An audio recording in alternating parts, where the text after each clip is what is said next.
আসসালামু আলাইকুম। সবাই কেমন আছেন? আশা করি সবাই ভালোই আছেন। আমি আজ সন্ধ্যাবেলা বাবুর জন্য রসমালাই বানিয়েছিলাম। এগুলো আসলে খেতে কেমন হবে জানি না, কিন্তু অনেকটা দুধ কেটে গিয়েছিল, ছানা হয়ে গিয়েছিল।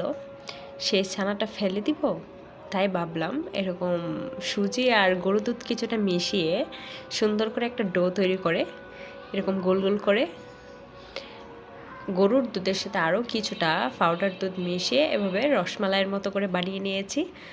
দেখতে তো ভালোই মনে হচ্ছে, মনে হয় খেতেই পারবে। তো ছেলের জন্য এখন কত কিছু করতে হয়, তাই না? আর আগে এক গ্লাস পানি ভরে খেতাম না, পানিটাও আম্মুর দিতে হতো। আর এখন নিজে নিজে কত কিছুই না করি, ভাবতেই অবাক লাগে মেয়েদের জীবনটা কত অদ্ভুত, তাই না? আর হ্যাঁ, ভিডিওটি ভালো লাগলে অবশ্যই লাইক দিয়ে চ্যানেলটি সাবস্ক্রাইব করে দিয়ে যাবেন কিন্তু।